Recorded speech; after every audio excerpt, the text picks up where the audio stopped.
Hello, I'm here to talk about a show that is not new. It's not something that a lot of people are talking about right now. Everybody's talking about Santa Inc. on animation YouTube. I don't know, maybe I'll watch that later. Who cares? I'm gonna talk about an anime series from a while back called Little Witch Academia. I haven't talked about anime before on the channel outside of in some streams. We've talked about a few shows and things like that. It's a bit of a thing, and I feel like a lot of channels that talk about anime on YouTube are completely dedicated to anime. That's not what I'm doing. That's not like the direction the channel is heading in, but at the very least I want to talk about some of the shows that I've watched recently and that I've really enjoyed, especially, and some of those shows happen to be anime. This is one of them. If you're not familiar, this is a pretty short series. It just had 2 seasons, I believe, and it comes from Studio Trigger. Studio Trigger is obviously pretty darn famous in the space, and their first project, Kill la Kill, which I think they made with a very small team, I watched much earlier this year and was just completely blown away. Like, Jesus Christ. The energy alone is like kind of the star of the show. The story stuff, whatever, the writing's not very good. My God, in terms of, let's say, how female characters are portrayed on that show, that's a big discussion for maybe another day, and there are lots of things I don't like about Kill la Kill. But long story short, I enjoyed the show overall.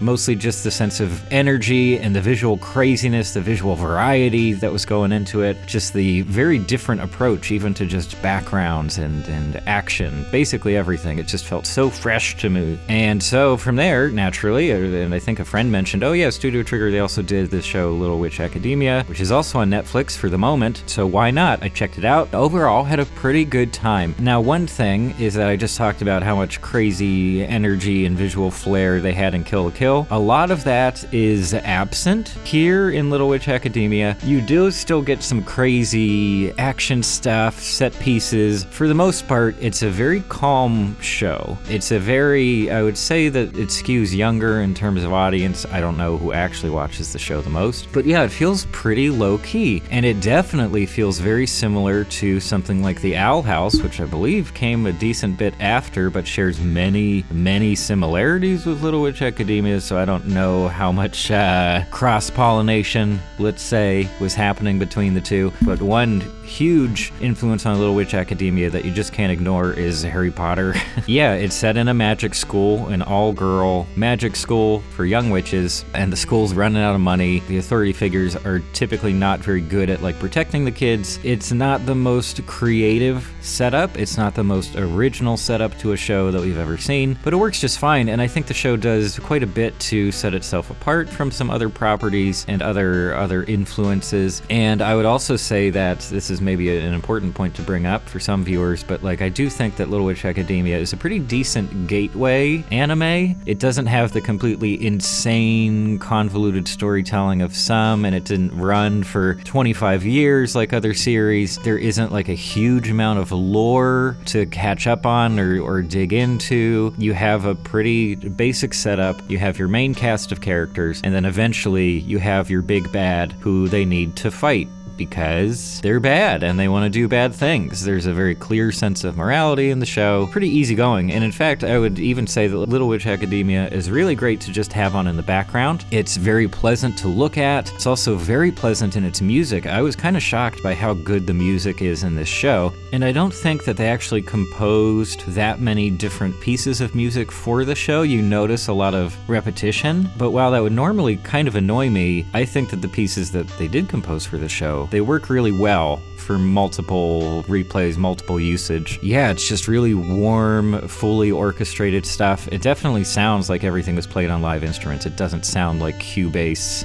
samples to me. And obviously, like, this is just a thing now. I don't know how long it's been going, but certainly online, even just here on YouTube, you can find witch autumn vibes, 10 hours, and you'll have like little illustrated images of witch towns and pumpkins and things like that. It's a strong aesthetic, or like aesthetic category almost, that appeals to a lot of people, and I totally get it. And especially here where they're like, I don't know, tweens, maybe they're supposed to be like middle school, high schooler age. It's just kind of cutesy. It's just kind of cute to see all these little witches trying their best. I guess I have to touch on some of the characters here. It is a pretty varied main cast. The archetypes aren't the most original, of course, especially when it comes to our protagonist. But outside of that, I really appreciated how so many of the sort of ensemble cast members who aren't really in the core group did get expanded upon. We got some background for these other characters. Some of them get their own episodes where they're interacting exclusively with Akko, our main character. I loved all that, especially like the main rival, the sort of false antagonist to the show, Diana Cavendish, which is a great name. I thought that her sort of backstory was one of the most sympathetic and interesting in the entire show. I also think that Diana is a much more interesting character than Akko. Well, you know what? Basically every character on the show is more interesting than Akko, and that brings up one of the show's biggest detriments by far, which is just that the protagonist sucks horribly. I hate Akko so much. It really does seem like her job is just to be like cutesy, kinda ditzy, but at the same time she's like the special one just because she's the special one, and she gets a ton of help from basically every other character on the show, and especially Professor Ursula. If you want to do a drinking game for the show, anytime that Akko mentions Shiny Chariot in any way,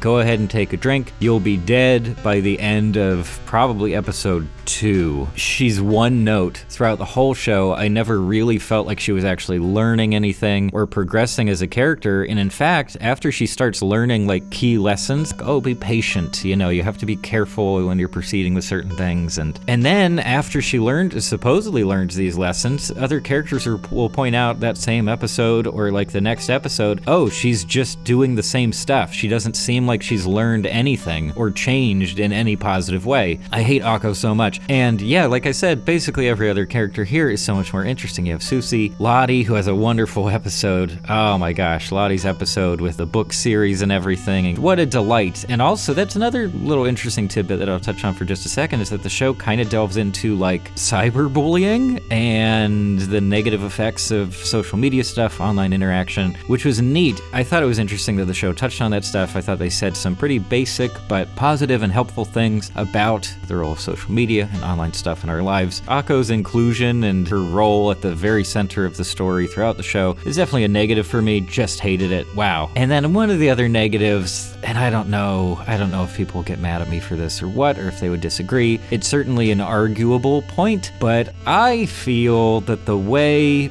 some of our main characters here are portrayed and drawn and posed, etc. And again, they're all underage girls, that's made very clear. They do sometimes feel a little bit sexualized. Again, we can argue about that. Maybe I'm being a little bit too prudish about everything, I don't know. It did kind of feel like sometimes they were doing some sort of typical otaku style poses and stuff that you see female characters in all the time in different shows. And there were just some times where I was like, sometimes it was a little bit over the line. It's nowhere near Kill la Kill, don't get me wrong.